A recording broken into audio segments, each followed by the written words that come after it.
Ashtekar sir, श्रीयुत अहलुवालिया व्यासपीठावर स्वागत आहे. गव्हर्नर अभय शास्त्री यांचंही मनपूर्वक स्वागत. पुणे विद्यापीठाच्या जागतिक कीर्ती संपादन केलेल्या फिजिक्स विभागात विद्यासागरजी यांची जडणघडण झाली. भौतिकशास्त्र विभागात त्यांनी 1979 ते 2015पर्यंत अध्यापन आणि संशोधनाचे कार्य केले. याच विद्यापीठात 16 विद्यार्थ्यांना PhD आणि 19 विद्यार्थ्यांनी MPhil देखील त्यांच्या हाताखाली केलेलं आहे. विज्ञान प्रसाराच्या कार्यात त्यांनी उल्लेखनीय योगदान दिलेलं आहे. त्यानंतर 2013पासून नांदेडच्या रामानंद तीर्थ विद्यापीठाचे कुलगुरुपद त्यांना मिळाले. तेव्हा नांदेडच्या परिसरातील अनेक बाबींचा त्यांनी उत्तम अभ्यास केला आणि त्यामुळेच विद्यापीठात गुरु गोविंद सिंग यांच्या नावाने अध्ययन केंद्राची मुहूर्तमेढ रोवली गेली. विज्ञान प्रसाराच्या कार्यात त्यांनी जसे उल्लेखनीय योगदान दिले, याकरता 500हून अधिक व्याख्याने, 16 पुस्तके, 500हून अधिक लेख, लघुपट असे योगदान देऊन त्यांना विज्ञानेश्वर असा पुरस्कार मिळालेला आहे. सुपरक्लोन, अंतराळी, धूमयान अशासारखी अनेक पुस्तके त्यांनी लिहिलेली असून त्यांचा कन्नड आणि हिंदी भाषेमध्ये अनुवाद देखील झाला आहे. त्यामुळे अर्थातच अनेक पुरस्कारांचे ते मानकरी आहे. त्यामध्ये व्यास पुरस्कार, स्वातंत्र्यवीर सावरकर पुरस्कार आणि विद्यापीठातील सर्वोत्तम शिक्षक असा पुरस्कार देखील त्यांना मिळालेला आहे. गुरु गोविंद सिंग यांच्या नावाने त्यांनी जे अध्ययन केंद्र सुरू केलं त्याची अतिशय चांगली आखणी त्यांनी केली आणि पुढे त्याच्यामध्ये फारशी काही गती मिळाली नाही असं कामत सर पण त्या समितीत आहेत, त्यांचं म्हणणं आहे. तर अशी या कामाकरता म्हणून त्यांनी या 5-6 वर्षामध्ये विजय चतुर्जी यांची जडणघडण केलेली आहे आणि त्यांना हे काम सोपवण्याचा त्यांचा मानस आहे.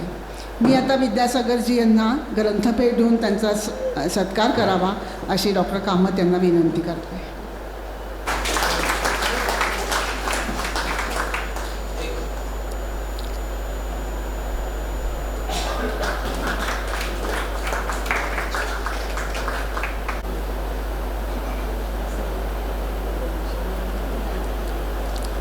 आज ज्या पुस्तक प्रकाशनासाठी आपण जमलेले आहोत त्या जाब साहेब या पुस्तकाचे लेखक विंग कमांडर चतुर सर यांना मी विनंती करते की त्यांनी त्यांचे मनोगत व्यक्त करावे. मी केलेला अनुवाद हा हिंदीत आहे, त्यामुळं मी हिंदीत बोलू इच्छितो. आणि बरेच आपल्याकडे मराठी पूर्ण न समजणारे पण लोक आहेत, त्यामुळं मला वाटतं मला ती परमिशन मिळावी. व्यासपीठावर मंच पर विराजमान मान्यवर,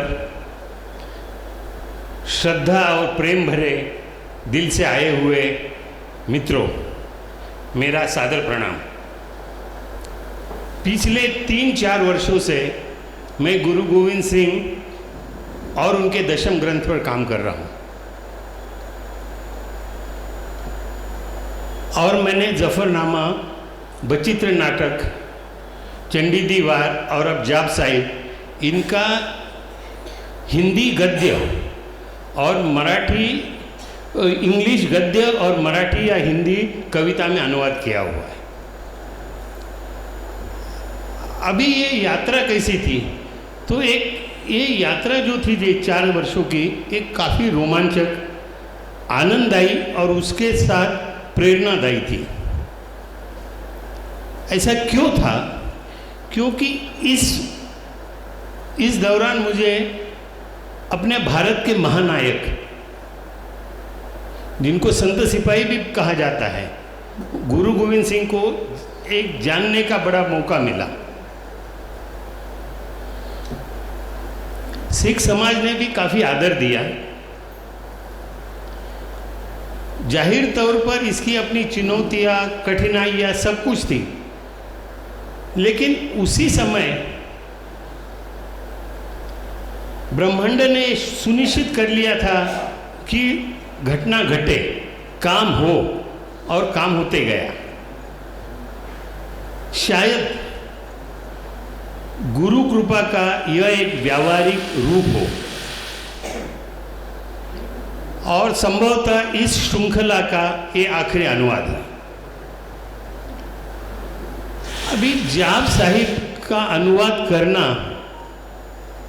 यह एक सर्वोच्च को, परमेश्वर को जानने का, भक्ति और कल्पना के एक महासागर में डूबने का, सभी विविधता इसमें एक, वैसे देखा जाए तो एक भजन है, लेकिन इसमें इतनी विविधता है, इतनी एक्सट्रीमिटीज है कि ये सारों को एकीकरण करने की ये यात्रा थी।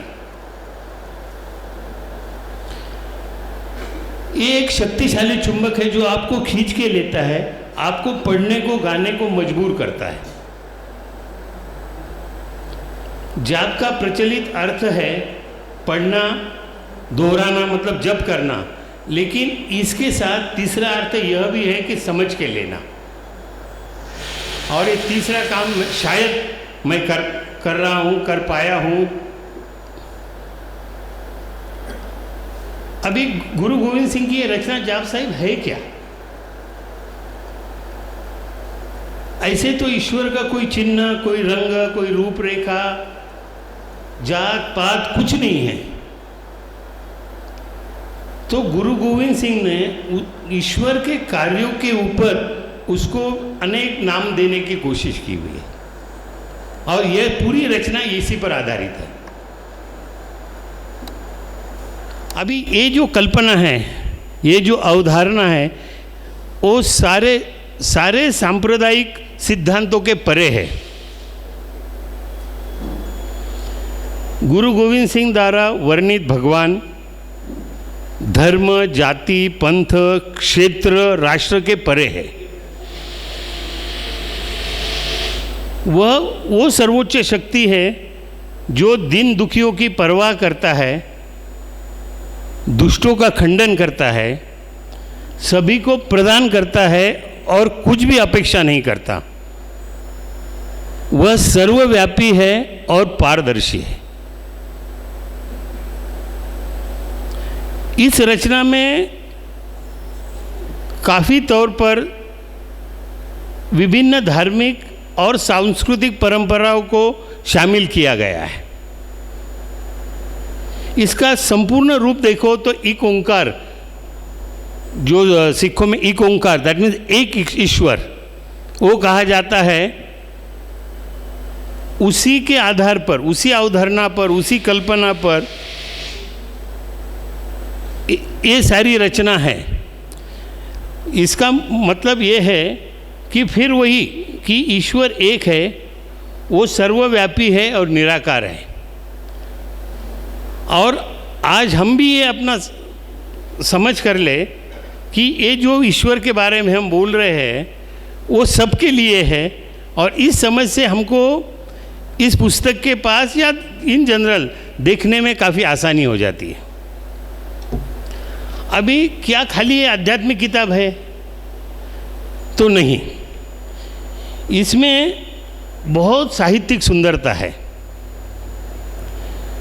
गुरु गोविंद सिंह की भाषा और काव्य में जो महारत है, वो इस रचना की जो लयबद्धता है उसमें, जटिल शब्दों का जो खेल है उसमें, या पूरे भजन में जो एक चपलता आई है, एक चपल कल्पना है, उसमें वो सिद्ध होती है। ये रचना है जो भावना और जुनून से प्रतिध्वनित होती है, और पढ़ने वाले को एक विस्मय हो जाता है कि यार क्या हो रहा है, क्या बोल रहे हैं, और वो विस्मय श्रद्धा में फिर तब्दील हो जाता है। इसमें हर एक छंद में काफ़ी कल्पनाएं, काफ़ी रूपकों का शामिल किया है। ईश्वर तो बहुमुखी है, तो उसकी विशेषताओं को चित्रित करने के लिए जो रूपक लिए हैं वो प्रकृति, रोज़मर्रा की ज़िंदगी या फिर जो पौराणिक कथा है उनमें से लिए गए हैं। अभी इसमें एक दिलचस्प बात है। वैसे तो ये रचना पूरी धार्मिक सिख रचना है, इसमें कोई शक नहीं है, लेकिन इसमें कुछ जो दोहे हैं वे या तो पूर्णतः या अंशतः फारसी में लिखे गए।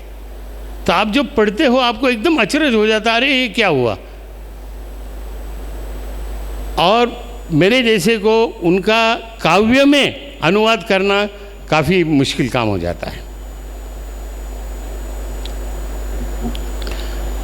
अभी जब ईश्वर को खाली क्या हम इतने स्पष्टता से ईश्वर क्या है बता सकता है खाली साहित्य और काव्य के महारत पर, भाषा के कौशल पर या कविता के कौशल पर क्या हम ईश्वर को बता सकते हैं? तो मेरे को लगता है नहीं। उसके लिए ईश्वर के साथ एक होना, जिसको मराठी में तादाद में बोलते हैं, वो होना बहुत ज़रूरी है। नहीं तो क्या आज कोई भी जो साहित्यिक है, बड़ा काव्य रचना करता है, क्या वो ज्ञानेश्वरी रच सकता है? नहीं, उसके लिए ज्ञानेश्वरी ही चाहिए। वैसे ही ये जाप साहिब रचने के लिए गुरु गोविंद सिंह का, जिसने भगवान के साथ एकता हो गई है, वही ये लिख सकता है। और इसके साथ और एक ज़रूरी है कि भारतीय संस्कृति, भारतीय कला का भी गहरी पहचान हो। मैं इसके कुछ उदाहरण देता हूँ, या एक मेन उदाहरण देता हूँ कि भगवान का त्रिभंगी रूप में वर्णन करना, जब तक आपको भारतीय संस्कृति, उसकी कला की पहचान नहीं है, आप वो कर ही नहीं सकते त्रिभंगी। वैसे मृत ये काफ़ी साहसिक भी है और एक आश्चर्य में डालता है कि मृत या जीवित व्यक्ति के लिए प्रेत और अप्रेत जैसे शब्दों का प्रयोग करना। प्रेत, अप्रेत,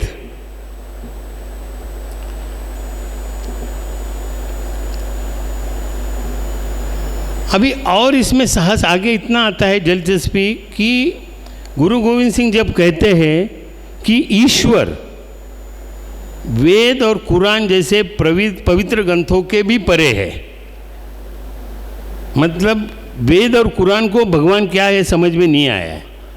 दिस is what he wants to say. अभी इसमें और एक बात है, ये मानव मानस पर, मानव के जो सोचने का ढंग है उस पर एक प्रकाश डालती है, जब वो ईश्वर का वर्णन ऐसे करते हैं कि न शत्रु न मित्र न भ्रम न भय।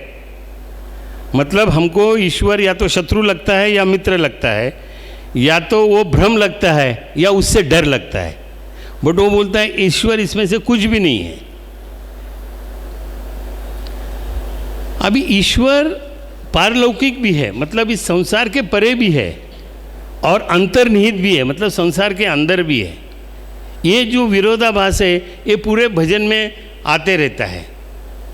या हम कह सकते हैं कि जो ईश्वर की एक क्षमता है कि किसी चीज़ के बाहर भी रहे और भीतर भी रहे, इसका एक जश्न गोविंद सिंह मना रहे हैं। अभी इसका और एक उल्लेखनीय बात है कि इसका जो लहजा है वो सामरिक है। ये जैसे युद्ध का जो मार्शल बीट्स रहते हैं ऐसे ही लगता है। गुरु गोविंद सिंह का पूरा जीवन काल और उसी में ये लिखा गया है, तो ये एक इतिहास का या पंजाब के इतिहास का उथल पुथल भरा काल था। काफ़ी अन्याय था, अन्याय के साथ चुनौती भी करनी थी। और गुरु गोविंद सिंह खुद योद्धा थे, उन्होंने खालसा पंथ की स्थापना की थी, तो स्वाभाविक है कि वही मानस, वही थिंकिंग वो इस रचना में भी आ जाती है। तो अन्याय के खिलाफ चुनौती को प्रेरित करने का जो गुरु गोविंद सिंह के प्रयास थे वो यहाँ प्रतिध्वनित होते इस रचना में। सिख समाज की या धर्म की जो एक आचार संहिता है उसमें नित्य नेम एक है। नित्य नेम मतलब रोज का जो पाठ करना जरूरी है उसको नित्य नेम बोलते हैं, और जाप साहिब उसमें से एक है। इसका इतना महत्व है। दैवीय नामों या उन गुणों को दोहराने से शायद भक्त और भगवान उनका संबंध या वे और करीब आते हो, इसका तो मेरे को अनुभव नहीं है। अब जाप साहिब जो है इसके पाठ की गति और भावना के अनुसार 10 छंदों में लिखा गया, 10 अलग अलग छंदों में लिखा गया है। अभी वैसे देखा जाए तो कोई भी पाठ हो एक नीरस बन जाता है, लेकिन जब वो अलग अलग छंदों में, और वो भी कैसे ऐसे छंद सिलेक्ट किए हैं कि एक जो रोज का पाठ है वो भी ऊर्जावान बन जाए, नीरसता पूरी हट जाए और अर्थात भावपूर्ण भी बने।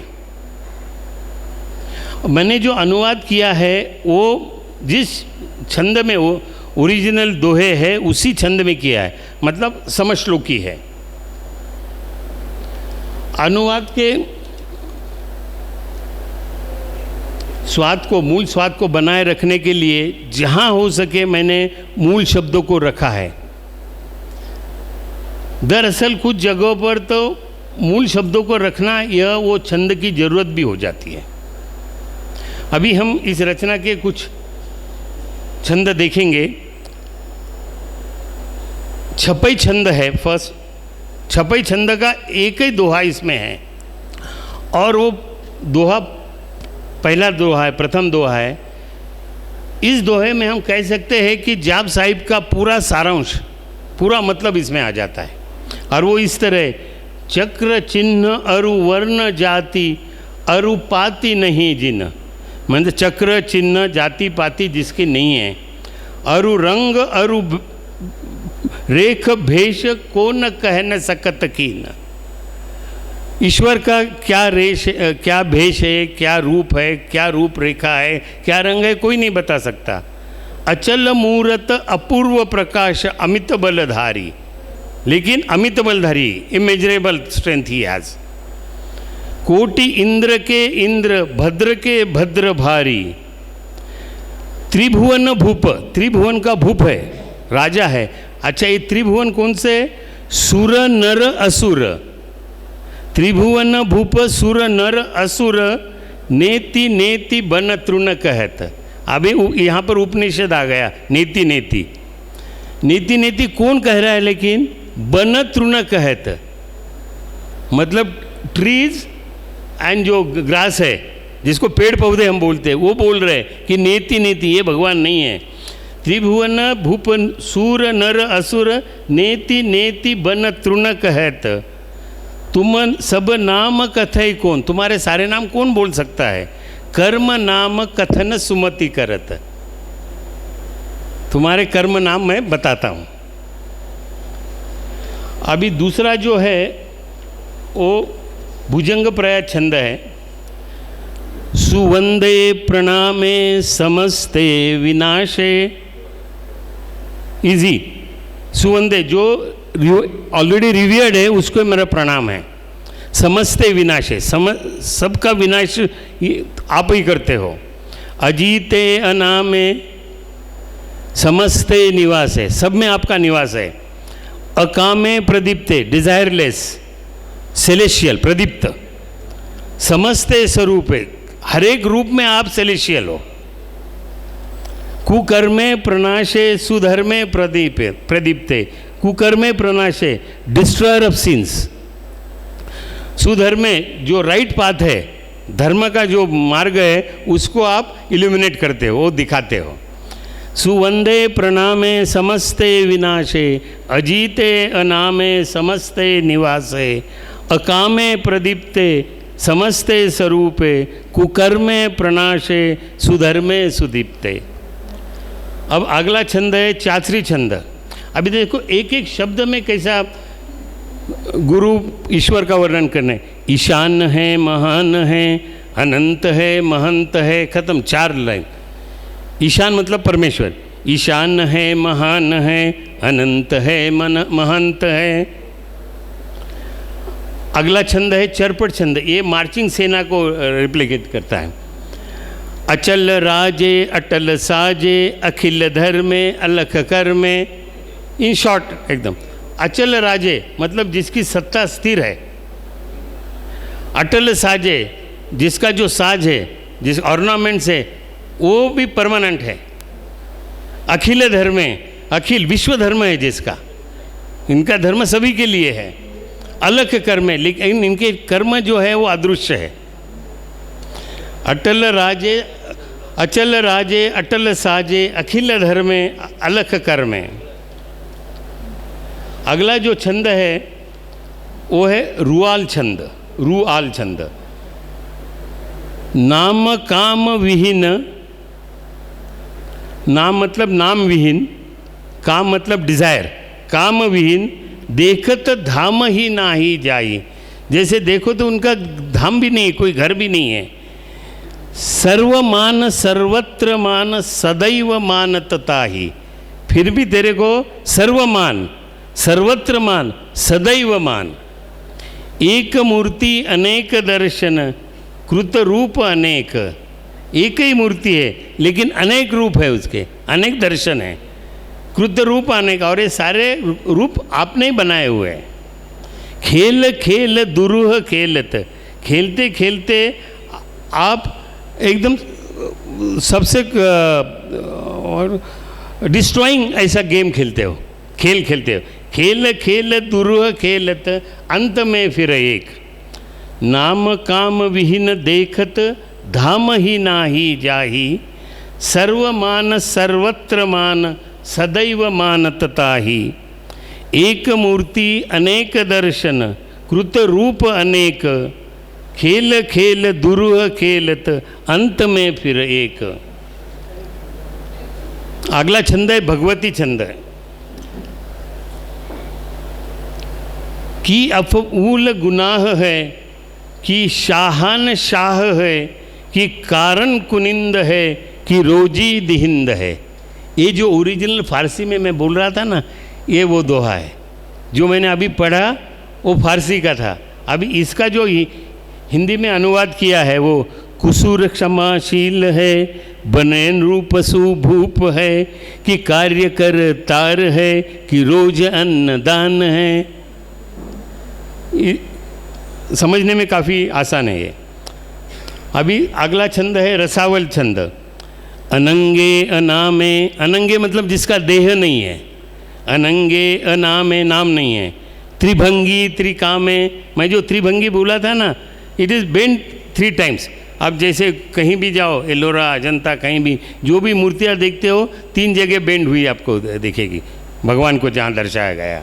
त्रिकामे, अभी ये त्रिकाम कौन से है, तो वही क्रिएशन, सस्टेनेंस एंड डिस्ट्रक्शन। अनंते अनामे त्रिभंगी त्रिकामे, अभंगे स्वरूपे। तुम्हारा जो स्वरूप है अभंग है, उसको कोई डिस्ट्रॉय नहीं कर सकता। सर्वांगे अनूपे, और आप पूरे अंग पूर्ण रूप में आप अनूप हो, इनकम्पेरेबल हो। अनंगे अनामे त्रिभंगी त्रिकामे, अभंगे स्वरूपे सर्वांगे अनूपे। अभी अगला छंद है मधुभार छंद। अचंचल सुगात्र, जिसके गात्र है, जिसका सारी शरीर है वो अचंचल है, स्थिर है। बिना दुख सु बात, उनके बात जो है उसमें दुख कोई भी नहीं है। अटूट सु भंडार, इनका जो भंडार है वो अटूट है, कभी खत्म होने वाला नहीं है। अडिग व अपार, अडिग है, स्थिर है, अपार है। अचंचल सु गात्र, बिन दुख सु बात, अटूट सु भंडार, अडिग व अपार। अभी हरि बोल मना, हरि बोल मना, ये भी एक छंद का नाम है। और ये आखिरी है महिधारण है, जग कारण है, मन मानत है, जग जानत है। You are support of the earth. मही धारण है, आपने धारण की है मही, पूरी पृथ्वी आपने धारण की हुए। जग कारण है, जग के कारण आप हो, आपने पूरा जग क्रिएट किया हुआ है। मन मानत है, मन मानत है, जग जानत है। आपने इतने शांतता से पूरा सुना, इसके लिए मैं आपका बहुत बहुत धन्यवाद। और किसी को कुछ अगर प्रश्न है तो मैं उसका जवाब देना चाहूँगा। अशोक कामत यांना विनंती करते की त्यांनी पुस्तकाविषयी मनोगत व्यक्त करावे। मित्रों, मैं भी हिंदी में बात करूँगा। अभी इस पुस्तक के बारे में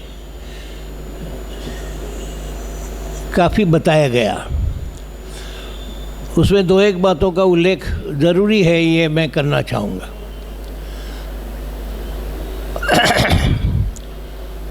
पुस्तक का नाम है जाप साहब। सीधा सरल शब्द है जप। जप माने नाम जप। नामदेव महाराज ने, जिनका काल 1270 से 1350 तक था, 80 साल की उम्र थी, इनमें से लगभग 30-40 साल उन्होंने वायव्य भारत में, पंजाब में बिताए। इसके कई प्रमाण हैं, लेकिन वो विषय दूसरा है। नामदेव ने पंजाब में जाकर किया क्या? नाम सुमिरन का ध्यान लोगों को करने के लिए क्या, यही बात। कि आप बस ईश्वर का नाम लीजिए, ईश्वर होता नहीं। ईश्वर हमारी कल्पना है, और उस कल्पना को नाम से आप याद कर सकते हैं, और उस नामस्मरण को करते हुए जीवन यापन अच्छी तरह से करिए। काफ़ी बातें हैं, इसके कई छंद हैं जो गुरु ग्रंथ साहब में है, लेकिन उसका अगला जो रूप है वो अधिक महत्वपूर्ण है। वो बीच में कबीरदास ने किया है। कबीरदास ने सारे उत्तर भारत में निर्गुणोपासना का एक आंदोलन चलाया। उसमें ये नाम के बारे में बहुत सुंदर एक छंद है। सभी रसायन हम करी, नहीं नाम सम कोय, रंचक घट में संचरे, सब तन कंचन होय। समझिए इसको। सभी रसायन हमने किए, तरह तरह के हमने प्रयोग किए, उनका मिश्रण भी कर दिखाया या कर देखा, लेकिन उसका कोई असर नहीं हुआ। लेकिन नाम जब जप किया तब रंचक घट में संचरे, थोड़ा सा भी ईश्वर नाम से आदमी प्रभावित हो, सब तन कंचन होए, सारा तन मन सुवर्णमय हो गया। ये कबीर का अनुभव है। कबीर ने इस तरह के कई दोहे लिखे हैं।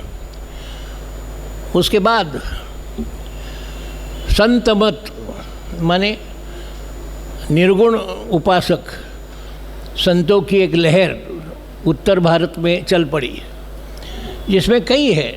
रविदास है, मराठी में उनको रोहिदास बोला जाता है। मराठी में रोहिदास नाम का कोई कवि नहीं हुआ। रविदास को ही मराठी वाले रोहिदास कहते हैं। तो रविदास, दादू दयाल, सहजोबाई, यहाँ तक कि कश्मीर की लल्लेश्वरी भी, ये सारे इस संप्रदाय में आ जाते हैं। अभी आपने उल्लेख किया, बार बार गुरु ग्रंथ साहब में वह छंद है। क्या है वो?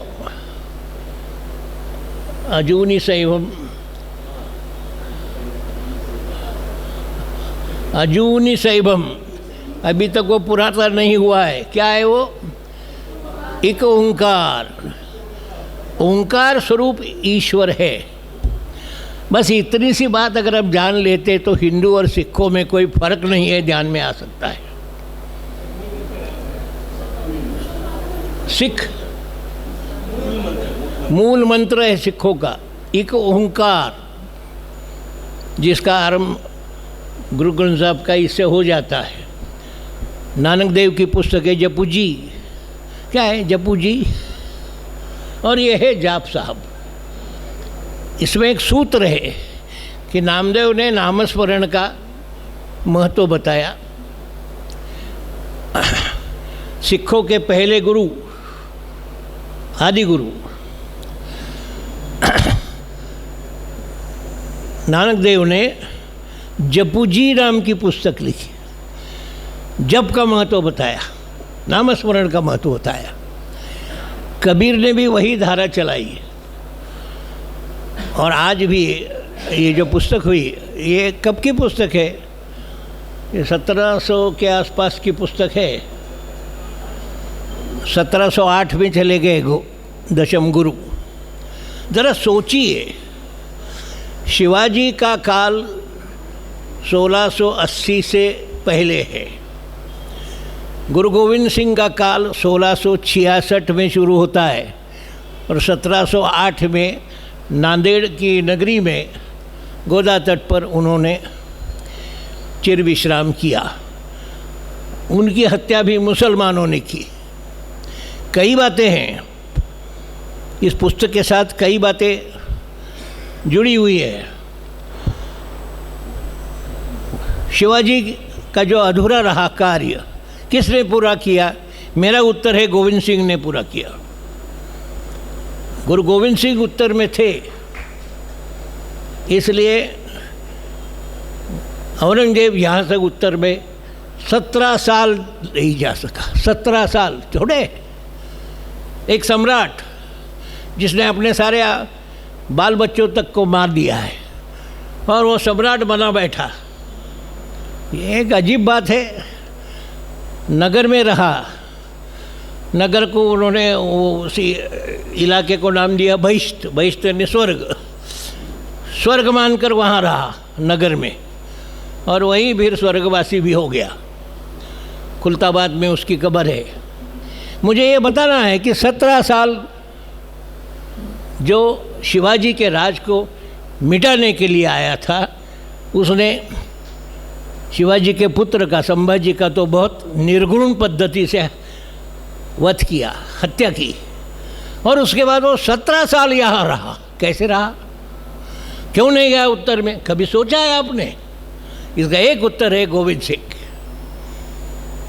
गोविंद सिंह ने अपने सारे नातेदार गंवाए औरंगजेब से लड़ते हुए, लेकिन औरंगजेब को एक धाक थी, ये आदमी अपने टुकड़े कर सकता है।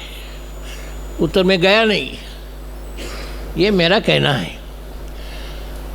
और यहाँ वो आए और यहाँ के सारे जो अधूरे काम थे वो उन्होंने पूरे किए, गोविंद सिंह जी ने। इस पर गुरुकुल में रिसर्च हो रही है। अगले 2 महीनों में ये पुस्तक आ जाएगी कि शिवाजी के बाद गोविंद सिंह के आखिर तक लगभग 20-25 साल में क्या क्या हुआ, कैसे हुआ, इसके सारे कागजात आपको दिखाए जाएंगे और ये पुस्तक होगी। यही वो समारोह होगा। हमारे आहलूवालिया जी, उन्होंने मुझे वादा कर दिया है, सिख भाई आपके साथ होंगे। बस इन्होंने वादा किया, मुझे भरोसा है पूरा उन पर, ये हो जाएगा। अभी थोड़ी देर के बाद ये जो काम कर रही है महिला, वो आ जाएगी यहाँ। इसने येसुबाई पर भी पुस्तक लिखी है, जिसके 3 संस्करण निकल चुके हैं। क्या है येसुबाई का जीवन? संभाजी को मारने के बाद उसकी पत्नी येसुबाई को कैद करके ये आगरे चले गए लोग मुसलमान, और आगरे में 20 साल वो मुसलमानों की कैद हुई थी। उसको जब छोड़ दिया गया, वो यहाँ सतारा में आ गई। और सतारा में उन्होंने क्या क्या किया, ये किसको मालूम है? उस पुस्तक में है। उस पुस्तक की लेखिका थोड़ी देर में यहाँ आएगी, उसका हम सम्मान कर रहे हैं। ये सारा आना चाहिए नई पीढ़ी के सामने। मैं पुरानी पीढ़ी की बात कर, मेरी पीढ़ी की तो बात ही नहीं है। नई पीढ़ी के सामने जो शिवाजी के नाम पर केवल राजनीति चलती है वो बंद होनी चाहिए इस प्रदेश से। शिवाजी राजनीति का विषय नहीं है, नीति का विषय, नीति का विषय। नीति के अनुसार चलने वाला आदमी कैसे समाज को बदल सकता है, यही गुरुजी ने कर दिखाया। बहुत कम वर्ष उनको मिले लेकिन उन्होंने कर दिखाया। जाप साहब के बहाने ये सारी बातें, ये सारा मैं जो बता रहा हूँ छोटी प्रस्तावना में मैंने शुरू में लिख दिया है, आप पढ़िए उसको। मित्रों, बातें तो बहुत हो सकती है, मैं इतना ही कहूँगा कि हम जो काम कर रहे हैं वो नाम के लिए नहीं कर रहे हैं, खातिरदारी के लिए भी नहीं, किसी राजनीतिक व्यक्ति को खुश, यहाँ कोई राजनीतिक आदमी नहीं है, हम नहीं बुलाते। अध्ययनशील व्यक्ति ये राजनीति से परे होना चाहिए।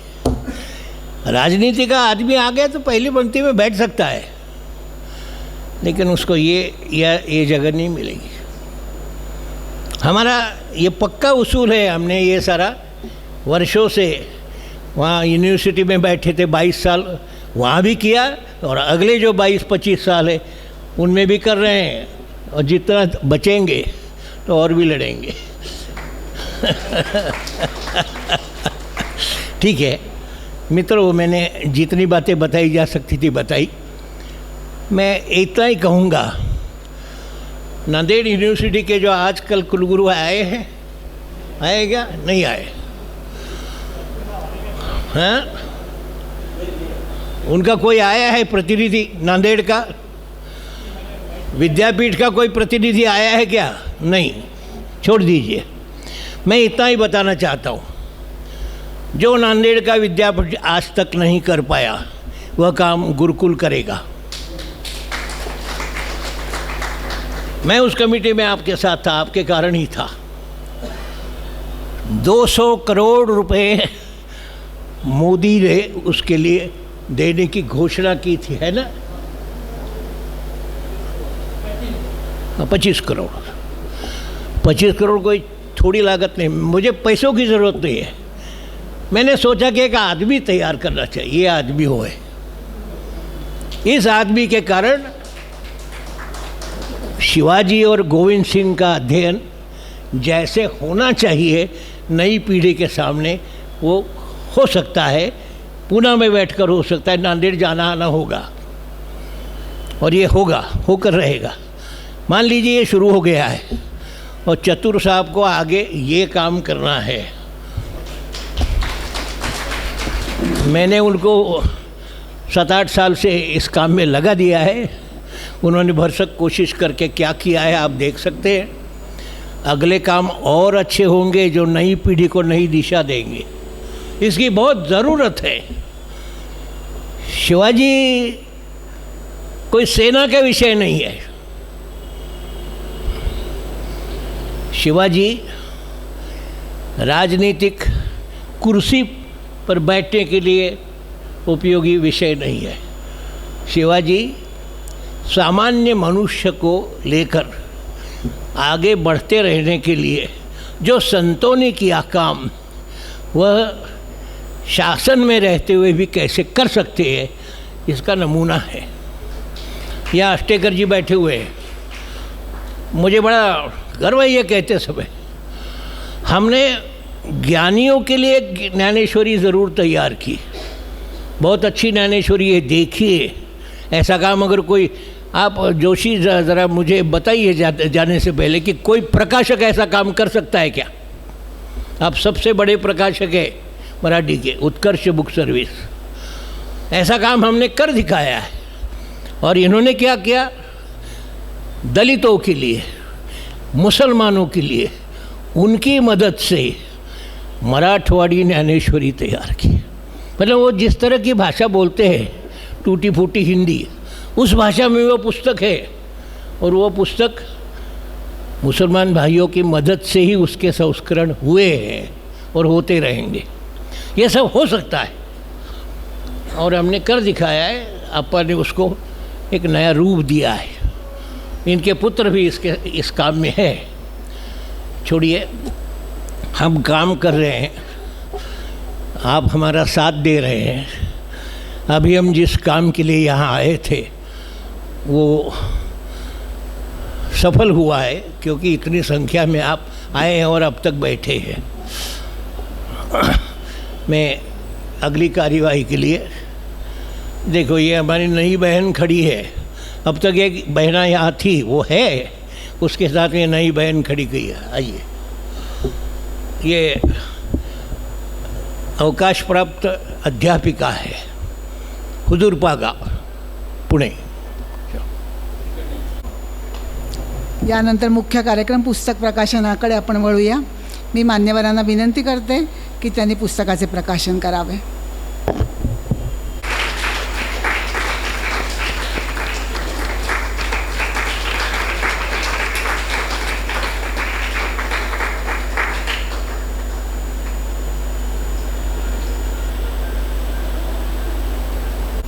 नमस्कार. व्यासपीठावर उपस्थित सर्व मान्यवर, इथे श्रोत्यांमध्ये खूप मोठमोठी लोक आहेत. परमवीरजी आहेत, आमचे देशपांडे सर आहेत, लेखक, मान्यवर लेखक आहेत. त्यामुळे मी जे काही बोलणार आहे ते काही फार म्हणजे मला असं वाटत नाही की वेगळं असेल, ते सर्वांनाच माहिती आहे. प्रथमतः मी विजयजींचं अभिनंदन करतो की त्यांनी सातत्यपूर्ण लिखाण करतात. ते मागच्या वेळेसही माझ्या हस्ते त्यांच्या पुस्तकाचं प्रकाशन झालं आणि आजही त्यांनी नवीन पुस्तक तयार केलं आहे, तर त्यांचं मनपूर्वक अभिनंदन. प्रश्न असा आहे की या पुस्तकाचं प्रयोजन काय आहे, किंवा या पुस्तकामुळे आपल्याला काय मिळतं किंवा मिळू शकेल, याच्यावर थोडा मी विचार केला आणि मला असं दिसलं की मानवाच्या मनामध्ये जे प्रश्न आहेत, म्हणजे पूर्वीपासून उपनिषदामध्ये सुद्धा हे प्रश्न उपस्थित केले आहेत, ते काही नवीन आहेत अशातला काही भाग नाही, की मी कोण आहे, मी कुठून आलो, माझं इथे येण्याचं प्रयोजन काय आहे, मी कुठे जाणार आहे, हे विश्व कोणी निर्माण केलं, याचा नियंता कोण आहे, आणि ह्या सगळ्या प्रश्नांची गोळाबेरीज केली तर त्यातनं एक उत्तर निघतं, आणि ते म्हणजे कुणीतरी ईश्वर ही कल्पना त्याच्यातनं बाहेर येते. आता ईश्वरही अनेक रूपामध्ये पाहत आहेत. तुम्हाला माहिती आहे की आपलं हिंदू जे धर्म आहे त्याच्यामध्ये सगुण साकार रूप मानलं जातं. पण गंमत अशी आहे की हे सगुण साकार रूप मानता मानता ते सगुण निराकाराकडेच जातं शेवटी. ते मी तुम्हाला सांगेन की ते कसं की संतांच्या ह्याच्यामध्ये आपल्याला ते दिसून येतं की ते सगुण रूपामध्ये भक्ती करत आहेत, पण त्यांच्या मनामध्ये जे आहे ते निराकारच आहे, साकार रूप नाही आहे. किंवा इतर जे धर्म आहेत त्याच्यामध्ये त्यांनी हे साकार रूप हे त्याज्य मानलेलं आहे. त्यामध्ये मुस्लिम धर्म असेल, ख्रिश्चन असेल किंवा शीख धर्म असेल की ज्याने गुरु ग्रंथ हाच गुरु मानलेला आहे, कुठलाही गुरु होणार नाही आणि तुम्हाला काय जे काही मार्गदर्शन मिळवायचं आहे ते हे ग्रंथ देईल असं जे सांगितलं गेलं. आणि तेव्हापासून गुरु परंपरा जी आहे ती आता शीख धर्मामध्ये नाही आहे. नंतर बौद्ध धर्माने ते सगळंच नाकारलं, त्याने आत्माही नाकारला आणि देवही नाकारला. आणि त्याच्यानंतरचं जे तत्त्वज्ञान आपण मानतो ते म्हणजे विज्ञानाचं. ते यांचं सगळं सलगपणे विचार केला तर गंमत अशी होती की आपण एका विशिष्ट गोष्टींपर्यंत पोहोचतो. म्हणजे सगळ्यांचं ध्येय तेच आहे, याचा शोध घ्यायचा की ह्याच्या मुळाशी काय आहे, म्हणजे आपल्या अस्तित्वाच्या मुळाशी काय आहे, कोण नियंता आहे, कोण ते म्हणजे नियंत्रित करतं वगैरे. आणि जपसाहेबमध्ये याचं वैशिष्ट्य असं आहे या पुस्तकाचं की ज्या प्रकारची भाषा ह्याच्यामध्ये वापरलेली आहे, ज्या प्रकारचं लालित्य आहे, माधुर्य आहे, खोली आहे, आणि सर्व बाजूने ईश्वराचा विचार करण्याची त्यामध्ये ताकद आहे. आणि असं हे जे पुस्तक आहे, हे पुस्तक बऱ्याच वेळा आपण हातात घेतलं की सोडवत नाही, कारण इतके शब्द वापरले त्याच्यामध्ये आणि इतक्या विविध छटा आहेत की त्याच्यामध्ये आपण रमून जातो आणि त्यातनं नवीन नवीन गोष्टी कळायला लागतात आपल्याला. एक उदाहरणादाखल काही गोष्टींचा मी उल्लेख करेन की पहिलंच जे आहे मला जे भावलं त्याच्यामध्ये, तर ते काय म्हणतात की नमस्ते अजाते, नमस्ते अगाते, नमस्ते निधर्मे, नमस्ते अपूर्वे. आता याच्यामध्ये ते काय म्हणतात की इट इज बियॉन्ड कास्ट, क्रीड आणि इव्हन रिलिजन, म्हणजे धर्माच्याही पलीकडे आहे. म्हणजे ज्याला आपण धर्म म्हणतो आहे आणि ज्या कवटाळून बसलेलं आहे त्या धर्मातच मुळात अपूर्णता आहे. आणि हे याच्यामधून म्हणजे तुम्हाला लक्षात द्या, अशी अनेक उदाहरणं याच्यामध्ये दिसतात आपल्याला की जी वर्णनं केलेली आहेत ती वर्णनं अनेक विविध प्रकारची आहेत. आता दुसरं जे म्हणलं त्यांनी, नमो सबर काले, नमो सरब दियाले, नमो सरब रूपे, नमो सरब भूपे. म्हणजे सगळ्या प्रकारच्या ह्याच्यामधनं ईश्वराची कशी प्रचिती येते हे त्याच्यामध्ये दिसतं. ते सर्वात महत्त्वाची गोष्ट म्हणजे हे छंद जे आहेत ना ते बरेचसे मराठी रचनांमध्ये सुद्धा आढळते. म्हणजे त्याचं एक उदाहरण मी तुम्हाला सांगतो, याच्यामध्ये मला दिसलं ते की नमो राजसम तापसम सत्वरूपे, नमो श्रेष्ठ तत्वे अतत्वे स्वरूपे, नमो योग योगे, नमो ज्ञान ज्ञाने, नमो मंत्र मंत्रे, नमो ध्यान ध्याने. आता हे म्हणलं की तुम्हाला रामदासांची आठवण आली शहराना नाही. प्रभाते मनी राम चिंतित जावा, पुढे वैखरी राम आदी वदावा. म्हणजे हे जे साम्य आहे हे साम्य खूप मला असं वाटतं की दिसतं आणि याची अनेक उदाहरणं आपल्याला देता येतील. म्हणजे तुकारामांचा अभंग जो आहे तो अभंग अनेकांनी ऐकला असेल की तो असा आहे का अव्यक्ता अचिंत्या अरूपा अपारा जो आहे त्याच्यामध्ये असंच वर्णन आहे ना. याच्यातले अनेक शब्द त्याच्यामध्ये तुम्हाला दिसतील.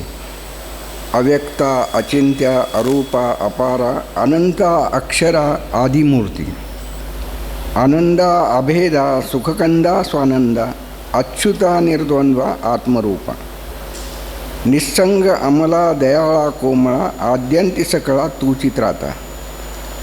आणि शेवटी तुकाराम महाराज म्हणतात, तुका म्हणे तुझी अघटित लीळा, व्यासादी सकळा न वर्णावे. म्हणजे मगाशी जे सांगितलं की वेद पुराणं जे आहेत ते ईश्वराचं वर्णन करण्यासाठी अपुरं पडतात. आणि व्यास हे त्याचं एक उदाहरण आहे. कारण व्यास आपण असं म्हणतो की व्यासांनी जे चिंतिलं ते सर्व जगात जे काहीच नाही, त्याच्या पलीकडे काही नाही. पण त्यांनासुद्धा ईश्वराचं वर्णन करता येत नाही किंवा ईश्वर समजून देता येत नाही असं त्याचा अर्थ आहे. दुसरं उदाहरण तुम्ही पहा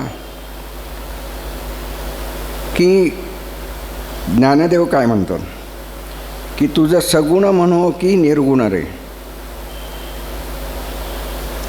सगुण निर्गुण एकू गोविंद रे. म्हणजे हे सगळं एका ह्याच्यामध्ये त्यांनी आणलं आहे सगळं. अनुमाने ना श्रुती नेती नेती म्हणती गोविंद रे, तुझं स्थूळ म्हणो की सूक्ष्म रे, स्थूळ सूक्ष्म एकू गोविंद रे, तुझा आकारू म्हणे की निराकारू रे, हे दोन्ही पण एकच आहे असं त्यांचं म्हणणं आहे. आणि तुझं दृश्य म्हणो की अदृश्य रे, दृश्य अदृश्य एक गोविंद रे, तुझं व्यक्त म्हणो की अव्यक्त रे. आता हे व्यक्त अयुक्त ह्या ज्या गोष्टी आहेत या ज्ञानेश्वरांनी सुद्धा अनेक उदाहरणं दिली आहेत. त्यांचं अगदी फार म्हणजे प्रसिद्ध असं उदाहरण जे आहे ते लवणाची मासोळी, म्हणजे नमक का मासा. म्हणजे तो बाहेरही जगू शकणार नाही आणि पाण्यातही राहणार नाही. त्याचं अस्तित्व काय असेल लवणाच्या मासोळीचं. तर हे ईश्वर समजून घेताना हे द्वंद्व निर्माण होतं. म्हणजे तुमचं हे हातात राहत नाही ते हातात येत नाही अशी परिस्थिती होते. आणि ह्या जप साहेबमध्ये तुम्हाला अनेक वेळा त्याची प्रचिती येते. म्हणजे अनेक वेळा तुम्ही ज्यावेळेस वाचता त्यावेळेस ते आपल्याला दिसून येते. आता याच्यात एक अभंग आहे नामदेवांचा, तो फार सुंदर अभंग आहे खरं म्हणजे तो आपल्या गुरुग्रंथ साहेबमध्ये आहे तो. ते असं म्हणतात की माय न होती बाप न होता, कर्म न होती काया, तुम नहीं होते हम नहीं होते, कौन कहाँ से आया. असे ते प्रश्न विचारतात. आणि शेवटचं जे ओळ आहे ती खूप महत्त्वाची आहे की नामा प्रणवे परमतत्व आहे. आणि हे कोणी मला कळून दिलं तर सद्गुरूंनी. म्हणजे सद्गुरूंची कृपा झाली आणि मला असं कळलं की हेच अंतिम तत्व आहे. प्रणवे नामा प्रणवे परमतत्व आहे. सद्गुरू होई लखाया, म्हणजे त्यांनी मला ते जाणवून दिलं. म्हणजे ते सुद्धा तिकडेच जातात, तत्वाकडे जातो आपण. म्हणजे आकार बिकार सगळं नष्ट होतं आणि एक तत्व काय आहे त्याचा शोध घेण्याकडे आपण जातो. आता विज्ञान काय म्हणतं? आता विज्ञान सध्या अशी मान्यता आहे की हे विश्व कसं निर्माण झालं, तर बिग बँग, महास्फोट ज्याला म्हणतो आपण, त्यातनं हे विश्व निर्माण झालं. आता तिथे प्रश्न काय होता की हे सगळं ऊर्जेच्या स्वरूपात होतं, एनर्जी. आणि आपलं अस्तित्व हे ऊर्जेशी नाही तर द्रव्याशी जास्त संबंधित आहे. मग ऊर्जेचं रूपांतर द्रव्यामध्ये होताना मग काय झालं, कुणी केलं ते? मग त्याच्या अनेक थेअरीज आहेत. त्याच्यामधले हिग्स बोसॉन तुम्ही असे ऐकलं असेल, गॉड पार्टिकल म्हणतो आपण त्यांना. तर ह्या कणामुळे एनर्जीचं रूपांतर द्रव्यामध्ये झालं, ऊर्जामधून द्रव्य निर्माण झालं आणि तिथून अस्तित्व आहे. म्हणजे तुम्ही पाहाल की आपलं अस्तित्व द्रव्याशी निगडीत आहे, ज्याला आपण इनर्शिया म्हणतो, जडत्व. जडत्व हे आपल्या अस्तित्वाचं मूळ आहे. पण गंमत म्हणजे मोक्ष प्राप्त करायचं असेल तर हे जडत्व सोडावं लागतं. हे गंमत आहे त्याच्यामध्ये. म्हणजे तुमचं अस्तित्व त्याच्यामुळे आहे, त्याला सोडावं लागतं तरच तुम्हाला मोक्ष प्राप्त होतं. तर ह्या अशा ज्या गोष्टी आहेत, ह्या गोष्टी ह्या सगळ्या जपसाहेबमध्ये आलेल्या. आणि आता सध्या मान्यता काय आहे की ते असं म्हणतात की हा जो हिग्स बोसॉन आहे तो कशापासून निर्माण झाला, तर हिग्स फील्ड म्हणतात त्याला, क्षेत्र. आणि ते क्षेत्र कशाच्या स्वरूपात आहे, ते कंपनांच्या स्वरूपात आहे. ओम कशाच्या स्वरूपात आहे, कंपनाच्या स्वरूपातच म्हणतो ना आपण, अंतर्नाद म्हणतो, किंवा ज्याच्यापासून सगळं ब्रह्म उत्पन्न झालं असं आपण म्हणतो. म्हणजे पुन्हा विज्ञानही तिथेच चाललेलं आहे, एका तत्वाकडे. पण गंमत काय आहे की सगळं जरी झालं तरी हे तत्व कोणी निर्माण केलं, हा प्रश्न परत येतोच तिथे. आणि मला असं वाटतं की मानवाच्या अस्तित्वाशी निगडीत असं ते तत्व आहे. आणि हे तत्व ह्या निसर्गाच्या समतोलाशी जोडलेलं आहे. आणि आपल्याला जर अस्तित्व टिकवायचं असेल तर हा समतोल आपण बिघडू दिला नाही पाहिजे, असा एक संदेश याच्यामधनं आपल्याला मिळतो. की जे तत्व आपण मानतो आहे, जे ईश्वरीय तत्व आहे किंवा ईश्वर आहे असं म्हणतो आहे, तर हे निसर्गाच्या स्वरूपात आहे. कारण अजून पृथ्वी सोडून कुठेही सजीवांचं अस्तित्व आढळलेलं नाही. म्हणजे इवन एक सिंगल सेल बॅक्टेरियाच्या स्वरूपातसुद्धा आढळलेलं नाही. आणि मग पृथ्वीवरच का सजीव निर्माण झाले, तर त्याचं एकमेव कारण आहे की इथलं वातावरण, पर्यावरण. आणि त्यालाच आपण धक्का लावतो आहे आता सध्या. मला असं वाटतं की हा बोध याच्यातनं घ्यायला पाहिजे की निदान ते ईश्वरीय तत्त्व टिकून राहावं, आपलं अस्तित्व नष्ट होऊ नये म्हणून तरी आपण त्या निसर्गाशी प्रामाणिक राहिलं पाहिजे किंवा निसर्गाचा नाश होणार नाही याच्याकडे लक्ष दिलं पाहिजे. हा एक मुद्दा आहे. आणि दुसरा मुद्दा काय आहे की याच्यातनं असं दिसतं की सर्वजण तसाच विचार करत आहेत, सर्व धर्मातले लोक तसाच विचार करत आहेत. फक्त त्यांची आचरण पद्धती म्हणतो ज्याला म्हणतो तर ती वेगळी वेगळी आहे. आणि आपल्याला असं वाटतं की सगळे भिन्नच आहेत. पण त्याच्या मुळाशी गेलं तर असं दिसतं की सगळेजण त्याच दिशेने चाललेले आहेत. म्हणजे वाटा अनेक आहेत परंतु ध्येय एकच आहे. आणि मला असं वाटतं हा विचार सध्याच्या काळामध्ये रुजणं फार आवश्यक आहे. कारण जगामध्ये ज्या घडामोडी होत आहेत, आपण ज्या पद्धतीने विचार करायला लागलो आहे आता, तर ती पद्धत काही मला वाटतं की मानवाला फार सुखदायक असणार नाही आहे. त्यामुळे आपापसातले भेद जितके कमी करता येतील, निदान धर्माच्या नावावरचे, तेवढे जरी त्याला थोडा जरी हातभार लावला तरी ह्या पुस्तकाचं सार्थक झालं असं मला वाटेल. आणि त्यासाठी विजयजींचं पुन्हा एकदा अभिनंदन. आणि आपण सर्वांनी माझे विचार ऐकून घेतले याबद्दल धन्यवाद. धन्यवाद सर. विज्ञान आणि अध्यात्म याची सुंदर सांगड घालत विषयाला अनुसरून अभंग विशद केलेत त्याबद्दल खूप धन्यवाद. आता पहिला विभाग आपला कार्यक्रम संपलेला आहे.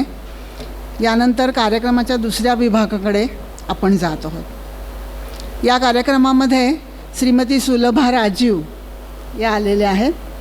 यांना आपण डॉक्टर लक्ष्मीबाई क्षोत्रिय संत चोखामेळा पुरस्कार देणार आहोत. आणि यानंतर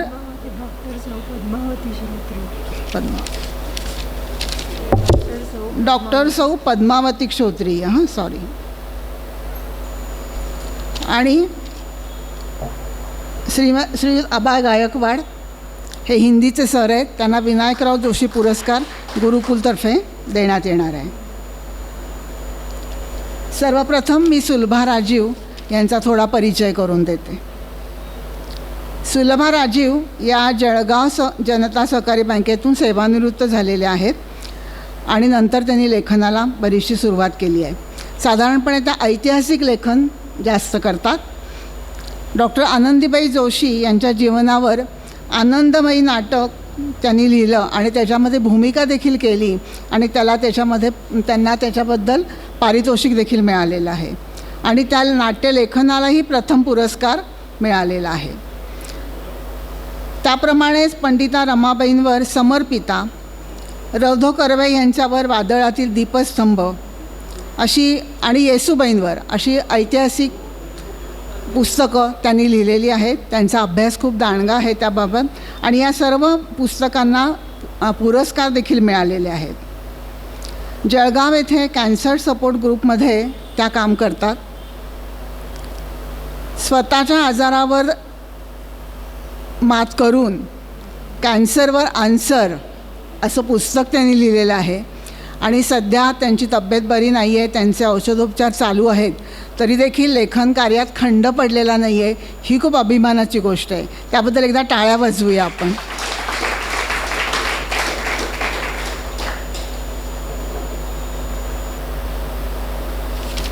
मी पंडित विद्यासागरजी यांना विनंती करते की श्रीमती सुलभा राजीव यांना साहित्य क्षेत्रातील उल्लेखनीय कार्याबद्दल स्मृतिचिन्ह 10,000 रुपये रोख असा पुरस्कार देऊन त्यांचं स्वागत करा. तर देतो आहे. त्यांची आता माहिती तुम्ही ऐकलीत. या जळगावला बरीच वर्ष होत्या. जळगावसारख्या ठिकाणी राहून रोज नोकरीनंतर धुळ्याला जायचं. रात्री तिथे बसून कागदपत्र पाहायची. दुसऱ्या दिवशी सकाळी परत यायचं, नोकरी करायची. असं करून त्यांनी ते पुस्तक लिहिलेलं आहे येसूबाईवर. असं पुस्तक मराठीत दुसरं नाही. मला फार संकोच वाटतो हे बोलायला. शिवाजी झाला, पुढे संभाजी झाला, पुढे येसूबाई त्यांची पत्नी, तिला 20 वर्ष कारावास भोगावा लागला. त्यानंतर ती आली. पुढं तिनं सातारला राजगादी सांभाळली आणि तिचा जो कारकून होता बाळाजी विश्वनाथ, त्यांनी आपल्या तरुण मुलाला, बाजीराव त्याचं नाव, या बाजीरावाला घेऊन परत उत्तर गाठली आणि येसूबाईला सोडवून आणली. म्हणून सातारकरांनी पेशवेपद निर्माण केलं, पंतप्रधान पद निर्माण केलं आणि पुण्याला शनिवारवाड्यात तिथून त्यांनी दिल्लीचा राज्यकारभार बघितला अनेक वर्ष.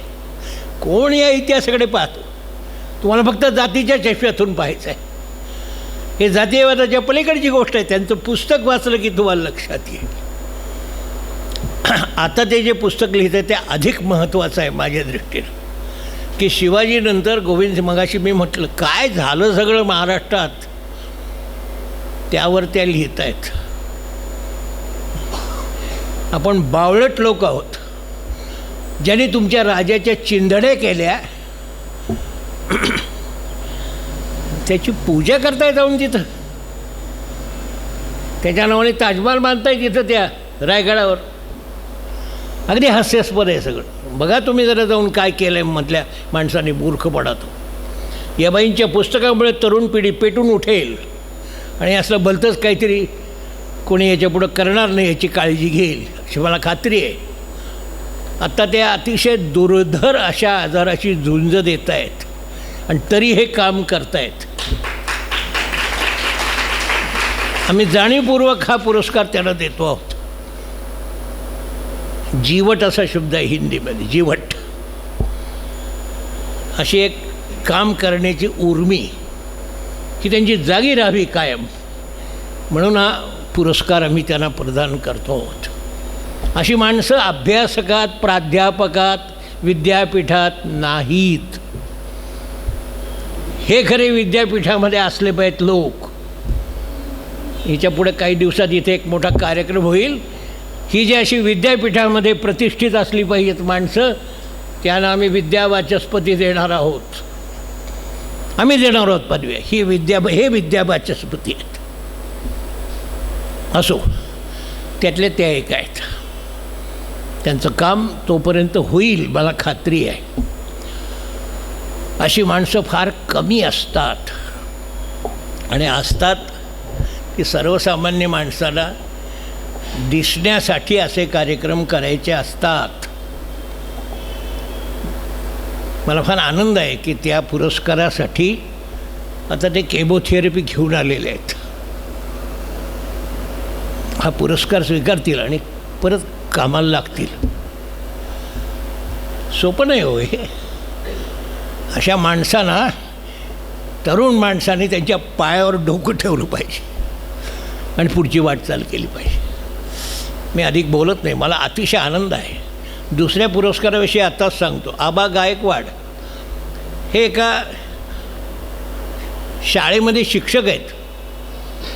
यांनी जे शैक्षणिक चित्रपट तयार केलेत तशी बुद्धी एकाही चित्रपट दिग्दर्शकाला झालेला नाही. त्यांचा अब कडई हा चित्रपट पहा. कोण कोण शिक्षणापासून वंचित आहेत त्याच्यावर त्यांनी कथा लिहिल्या आहेत आणि कादंबऱ्या किंवा चित्रपट तयार केलेत. यांच्या चित्रपटाला लंडनमधून ॲवॉर्ड मिळतो. आपल्याकडे दखल घेतली जात नाही कारण माहीतच नसतं. हिंदीचा माणूस, अरे हास्यास्पद आहे. तुम्ही असं एवढा विचार करा की तुम्हाला हिंदी येत नाही म्हणून दिल्लीमध्ये गल्लीत परत पाठवतात. तुला हिंदी बोलता येत नाही, तू काय देश सांभाळणार. हकलून देतात किती मोठा माणूस स्वतःला समजत असला तरी. काय होतं असं? तुम्ही हिंदीचा कसा द्वेष करताय? हिंदी ही या देशातली सर्वात मोठी लोकभाषा आहे म्हणून संतांनी त्या भाषेला स्वीकारले. आणि आजसुद्धा हिंदीशिवाय तुम्हाला पर्याय नाही अशी परिस्थिती आहे. तुम्ही तुमची भाषा सोडू नका, त्या भाषेविषयी अभिमान जरूर बाळगा. अरे पण हिंदीमुळे तुमची भाषा आणखी समृद्ध होईल. जास्त तपशिलात जात नाही. मी हजारी प्रसाद द्विवेदींच्या वर्गात बसलेलो आहे काही काळ, तेवढ्यासाठी बनारसला जाऊन. हजारी प्रसाद द्विवेदी महाराष्ट्रात येत असत. रामधारी सिंह दिनकर महाराष्ट्रात येत असत. किंवा सुमित्रानंदन पंत हे येत असत. खूप नावं आहेत. मी या मंडळींना स्कूटरवर माझ्या बसवून फिरवलेलं आहे पुढं. मला अभिमान आहे. त्याला काही असं काही गर्व नव्हता. हे या शहरात आम्ही शिकलो. इथे आम्ही मराठी संस्कृती बघितली. असा अभिमान त्या मोठ्या कवींना होता. ही माणसं इथे येऊन प्रेरणा घेऊन जात असत. यापुढे हे झालं पाहिजे. यासाठी आपण आधी आपल्या ज्या प्रेरक शक्ती आहेत त्या शिल्लक ठेवल्या पाहिजेत. मी जास्त बोलत नाही आणखी. हिंदी में बोलूँगा कहते हुए मैं मराठी पर उतरा. ऐसे ही होना चाहिए. हिंदी हो या मराठी, सवाल भाषा का नहीं है.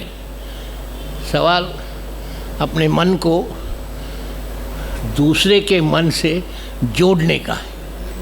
ये काम गायकवाड़ और सुलभा राजीव ने किया है. मुझे बड़ी खुशी है कि एक शिक्षक का भी ऐसा सम्मान किया जा सकता है कि जिसने एक ऐसा काम किया कि जिसके कारण पूरा हिंदी मराठी चित्रपट जगत बदल गया है। मुझे लगता है इतना पर्याप्त है। धन्यवाद।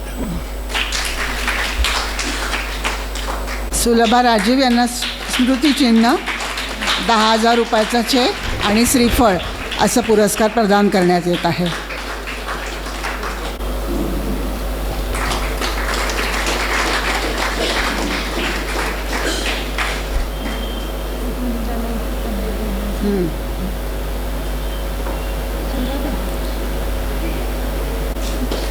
श्रीयुत आबा गायकवाड हे SM जोशी हिंदी माध्यमिक विद्यालय येथे अध्यापन हिंदी शिक्षक म्हणून काम करतात.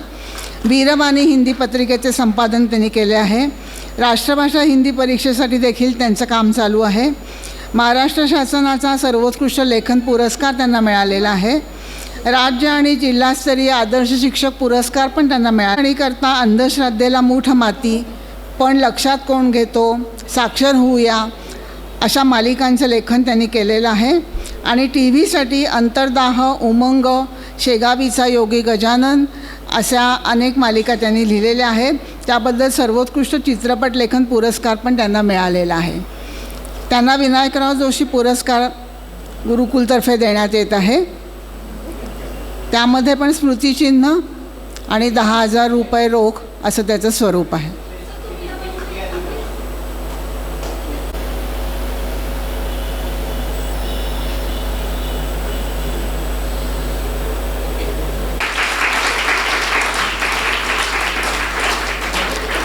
यानंतर मी सुलभा राजीव यांना विनंती करते की त्यांनी त्यांचं मनोगत व्यक्त करावं.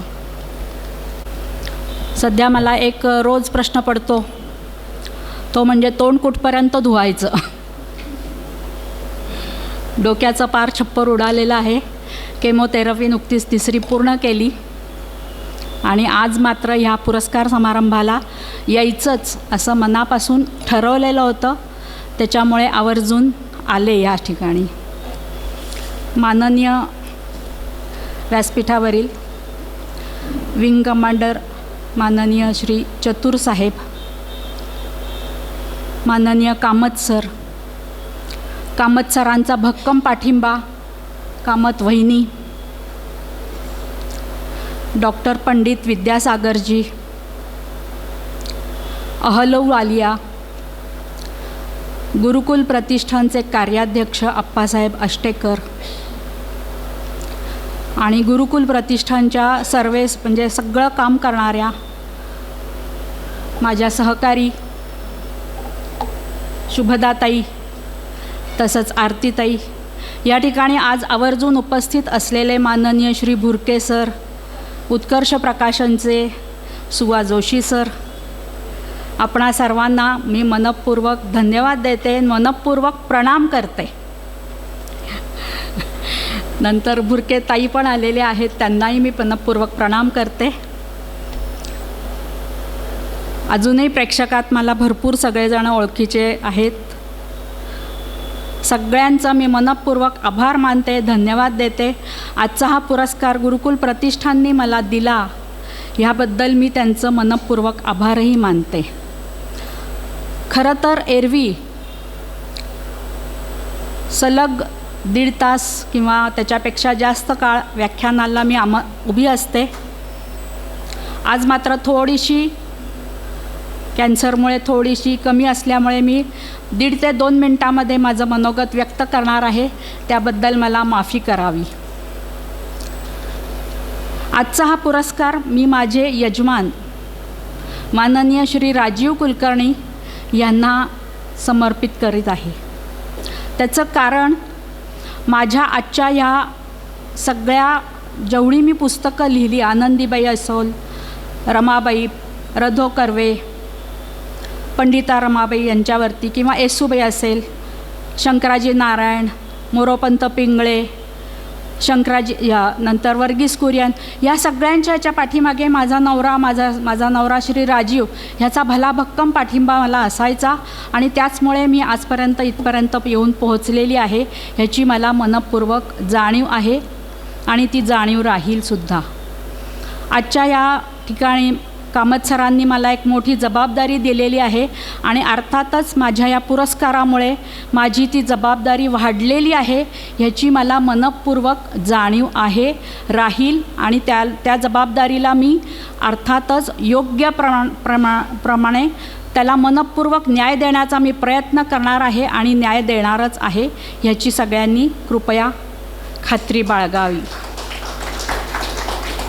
एवढंच बोलून मी माझं मनोगत आज व्यक्त करते आणि परत एकदा गुरुकुल प्रतिष्ठानचे तसंच पद्मावती श्रोत्रिय स्मृतिसंत चोखामेळा पुरस्कार हा मिळाला मला, याबद्दल मी त्यांचेही मनःपूर्वक आभार मानते आणि थांबते. धन्यवाद.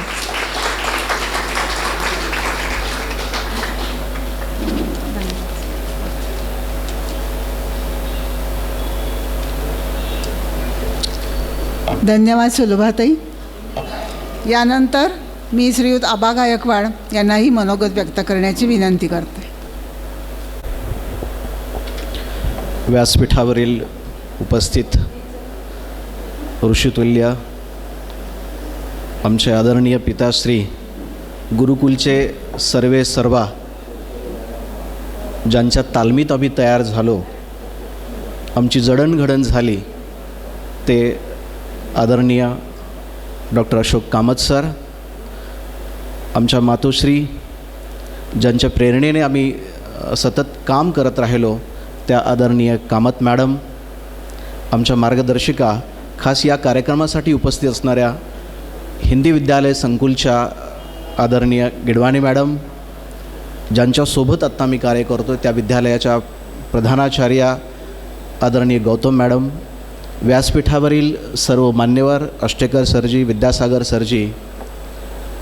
शिक्षक बोलायला उभा राहिला की 35 मिनटाची बेल होईपर्यंत तो काही थांबणार नाही, पण आपला एवढा वेळ काही मी घेणार नाही, कारण बरेचसे उपस्थित मान्यवर समोर आहेत,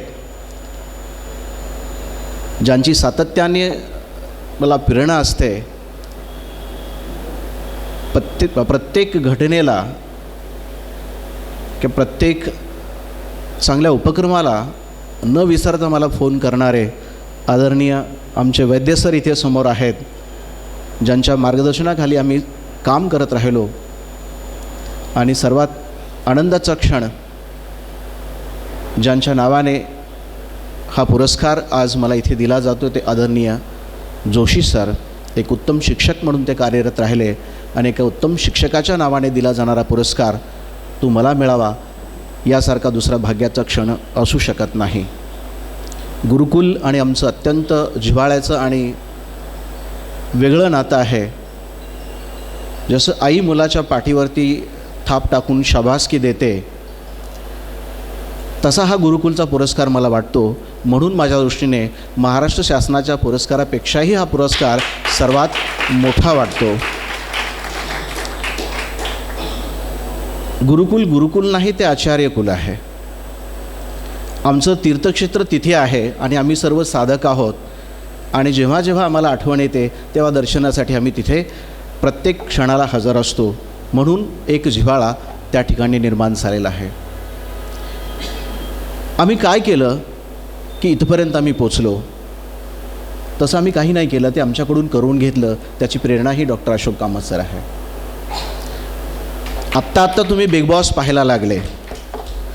मराठी 1, 2, 3, 4 सीझन आपण पाहिले असतील, पण आमचा खरा बिग बॉस 2007ला झाला.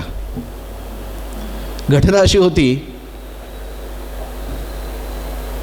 साधारणतः 10-15 वर्ष आमच्या शाळेचा रिझल्ट तो 80-85 इथपर्यंत पोचायचा. आणि सर आम्हाला असं म्हणायचे की आपला रिझल्ट 100% लागला पाहिजे. सरांनी आम्हाला एक गाईडलाईन दिली आणि सांगितलं की सर्व विद्यार्थी जे प्रिलिम परीक्षा झाल्यानंतर जी मुलं काठावर पास होणारे आहेत किंवा 35-36 आहेत, 40-45 आहेत, किंवा त्यांच्यावर थोडी मेहनत घेतली तरी नक्कीच पुढे चांगली मार्क मिळू शकतील, अशा जवळजवळ 35 ते 40 मुलांना एकत्र केलं. आणि आम्ही सर्व शिक्षक आणि ते विद्यार्थी 15 दिवस शाळेत मुक्कामी राहिलो. घरी जायचं नाही, विद्यार्थ्यांनी घरी जायचं नाही. सर 4 दिवसांनी येणार, सगळं अपडेट आम्ही सरांना देणार.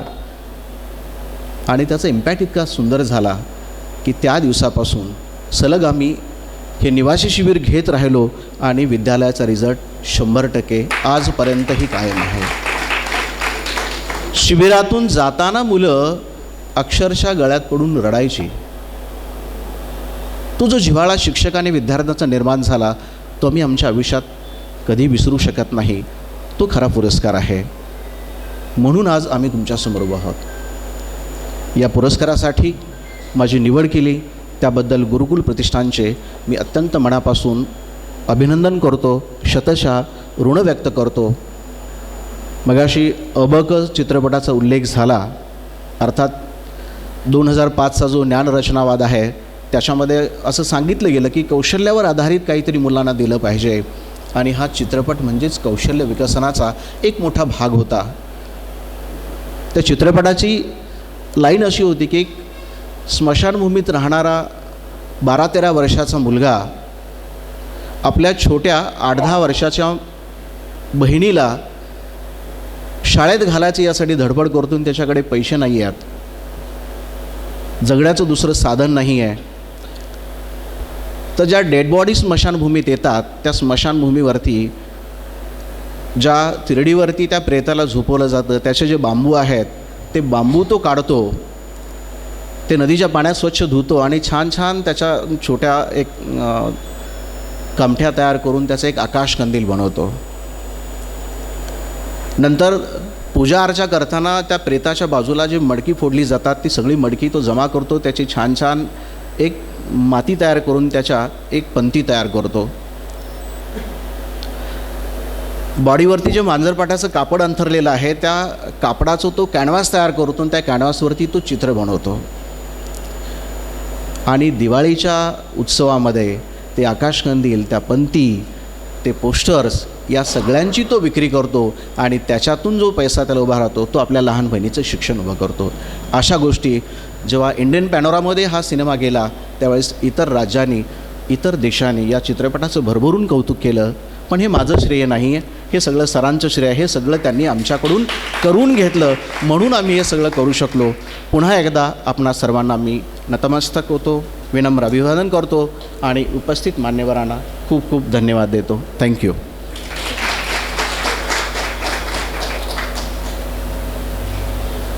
धन्यवाद आबा गायकवाड सर. यानंतर आभाराचं काम आहे त्यासाठी शुभदाताई वर्तक यांना मी विनंती करते.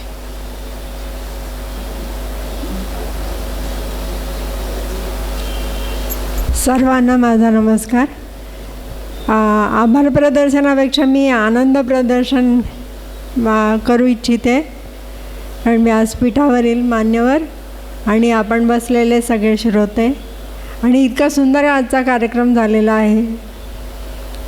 मला फार बरं वाटतं आहे की पुस्तक प्रदर्शनाचा कार्यक्रम पण छान झाला, सगळ्यांची भाषणंही उत्तम झाली आणि सुलभाताईंनी तर आपल्याला खूप छान भाषण करून आणि आबा गायकवाडांचं भाषण पण फार सुंदर झालं. तर त्यामुळे की आता आपण सुलभाताईंच्या पुस्तकाच्या पुस्तकाच्या प्रकाशनाच्या वेळेला आपण सगळे परत भेटूच आणि आबा गायकवाडांच्या नवीन चित्रपटाचं आपण त्यांचं कौतुक करायला परत भेटू. आणि मी व्यासपीठावरील मान्यवरांचे सगळ्यांचे आभार मानते. डॉक्टर पंडित विद्यासागर हे खूप बिझी असतात तरी ते गुरुकुलच्या प्रेमापोटी आज वेळात वेळ काढून आले आणि श्री अहलुवालिया त्यांचेही आभार मानते की तेही वेळात वेळ काढून आले. आणि गुरुकुलचे कार्याध्यक्ष आप्पासाहेब आष्टेकर यांचा नेहमीच गुरुकुलच्या प्रत्येक कार्यक्रमात सहभाग असतो आणि ते कायम आमच्या पाठीशी असतात. मी त्यांचे मनापासून कृतज्ञता व्यक्त करते. आभार मानलेले त्यांना आवडणार नाही. आणि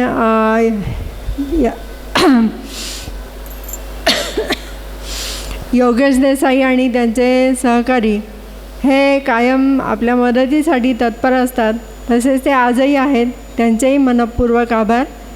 आमचे व्हिडिओग्राफर श्री जगताप आणि फोटोग्राफर श्री राजेंद्र शिंदे आणि पत्रकार या सर्वांचे मी मनापासून आभार मानते.